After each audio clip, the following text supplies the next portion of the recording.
Staphylococcus aureus, a bactéria imortal. Essa bactéria vive na pele e nas mucosas de cerca de 30% da população mundial. Pode estar no seu nariz agora mesmo, e você nem sabe. Ela aprendeu a sobreviver aos antibióticos mais usados do mundo. E essa nova versão mata mais americanos por ano do que o HIV. Você pode pegar ela apertando a mão de alguém, frequentando uma academia, ou tocando uma maca de hospital. A meticilina era um dos antibióticos mais usados para combater infecções por Staph. Mas em 1961, apenas 2 anos após seu lançamento, a primeira cepa resistente foi identificada num hospital em Londres. Hoje, décadas depois, o MRSA está presente em hospitais do mundo inteiro. E adivinha, ele não se limita mais aos hospitais. Já existe o que os médicos chamam de MRSA comunitário. E o pior, a bactéria sobrevive em superfícies como toalhas, maçanetas e equipamentos esportivos por mais de 24 horas, esperando o próximo hospedeiro. Os sintomas começam como uma simples ferida na pele que não cicatriza. Em poucos dias vira pus, abscesso, e em casos graves, sepse. Só nos Estados Unidos o MRSA causa mais de 80 mil infecções graves e 11 mil mortes por ano, e mata mais gente que o HIV.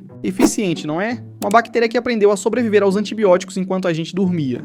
Clostridioides difficile, a praga dos hospitais. Essa bactéria tem uma ironia perturbadora. Ela ataca justamente quem já está tomando antibióticos. O difficile vive naturalmente no intestino de muitas pessoas, em pequenas quantidades, sendo controlado pelas bactérias boas, que fazem parte da flora intestinal. O problema começa quando alguém toma antibióticos de amplo espectro. Eles eliminam grande parte dessas bactérias protetoras. Mas o difficile resistente ao tratamento sobrevive, e então ele assume o controle. Se multiplica sem parar. O resultado pode ser uma condição grave chamada colite pseudomembranosa, diarreia intensa, dores abdominais, febre e, em casos mais severos, perfuração do intestino e morte. Mas talvez a parte mais assustadora esteja fora do corpo. Os esporos do difficile conseguem sobreviver por meses em superfícies. Maçanetas, lençóis, camas e equipamentos hospitalares podem continuar contaminados por muito tempo. E aqui está o detalhe mais preocupante. Álcool em gel praticamente não elimina esses esporos. A medida mais eficaz continua sendo algo simples: lavar as mãos com água e sabão. Só nos Estados Unidos essa bactéria causa cerca de 500 mil casos por ano e aproximadamente 30 mil mortes. Uma bactéria que usa o próprio tratamento médico como oportunidade para causar uma doença ainda pior, quase como uma falha explorada pela evolução. Antes da próxima, que é considerada uma das doenças mais antigas e perigosas da história, uma pausa rapidinha. Se você está curtindo o vídeo, deixa o like e se inscreve no canal para ajudar esse conteúdo a chegar em mais pessoas. E se quiser apoiar ainda mais o projeto e ter acesso a conteúdos exclusivos, considere se tornar membro do canal e fazer parte da nossa colônia. Agora bora continuar, porque a próxima doença é considerada um dos maiores desafios da medicina moderna. Mycobacterium tuberculosis, a tuberculose imortal. Essa é uma versão atualizada de uma das doenças mais antigas da humanidade. A tuberculose comum já era um pesadelo. Infecta os pulmões, causa tosse crônica com sangue, perda extrema de peso e mata se não for tratada. Mas com antibióticos ela normalmente pode ser curada em cerca de 6 meses. A versão multiresistente, ela resiste justamente aos 2 principais antibióticos usados no tratamento. E em casos extremos existe uma forma ainda mais grave, chamada de extensivamente resistente, que enfrenta praticamente tudo que a medicina moderna tem disponível. E aqui está o ponto mais assustador. O tratamento da tuberculose multiresistente não dura 6 meses. Pode durar entre 9 meses e 2 anos. Os medicamentos são tão tóxicos que muitos pacientes desenvolvem efeitos colaterais graves, como surdez, insuficiência renal e danos hepáticos. E mesmo com tudo isso, a mortalidade ainda chega perto de 50%. A Organização Mundial da Saúde estima cerca de 400 mil novos casos da forma resistente surgindo todos os anos no planeta. E existe uma curiosidade que pouca gente sabe. O Brasil está entre os 30 países com mais casos de tuberculose no mundo, com aproximadamente 70 mil novos diagnósticos por ano. E alguns milhares deles já são da forma resistente. Ou seja, esse problema não está distante da nossa realidade. Uma bactéria que sobrevive há milhares de anos e que continua aprendendo a vencer a medicina. Mas se a tuberculose teve milênios para evoluir, a próxima conseguiu em décadas. E ela aprendeu a desligar a última linha de defesa que a medicina moderna tem.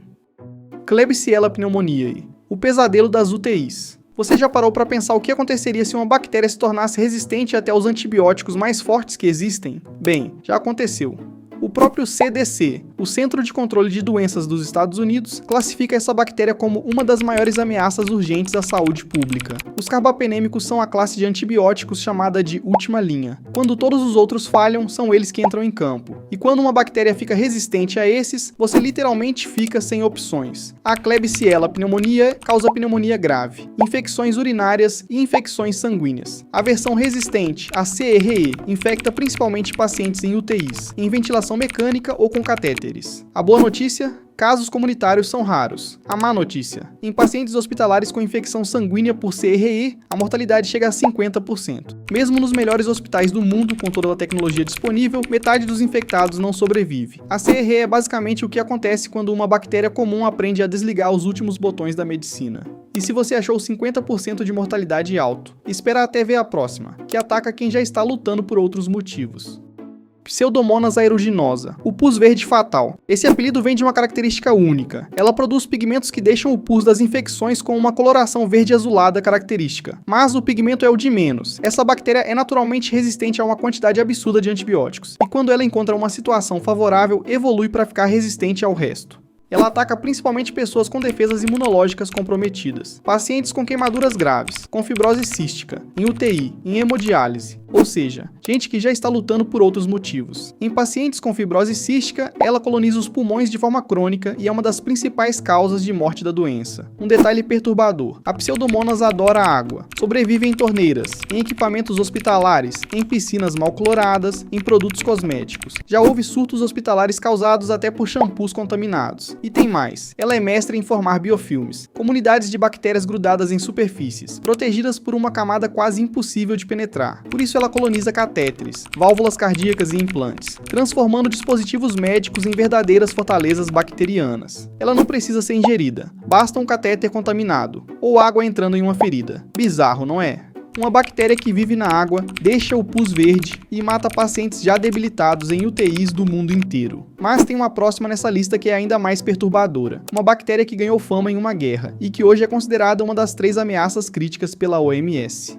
Acinetobacter baumannii. A bactéria do Iraque. Essa história merece um capítulo à parte. Durante a Guerra do Iraque, a partir de 2003, soldados americanos começaram a apresentar infecções hospitalares estranhas e extremamente difíceis de tratar em ferimentos de combate. Os médicos militares isolaram a bactéria responsável, Acinetobacter baumannii, e ela rapidamente ganhou o apelido de Iraquibacter. Mas o nome não é exatamente justo. Essa bactéria já existia no mundo inteiro. O que aconteceu foi que as condições da guerra, hospitais de campanha, ferimentos abertos, equipamentos contaminados e um fluxo intenso de pacientes criaram um ambiente perfeito para ela se espalhar. E aqui está o que realmente assusta. A Acinetobacter consegue sobreviver por semanas em superfícies secas. Ela elimina bactérias concorrentes e acumula genes de resistência numa velocidade absurda, mais rápido do que praticamente qualquer outra bactéria conhecida. Hoje ela é considerada uma das maiores ameaças hospitalares pela Organização Mundial da Saúde. Em algumas UTIs, mais de 80% das cepas isoladas já apresentam resistência a praticamente todos os antibióticos disponíveis.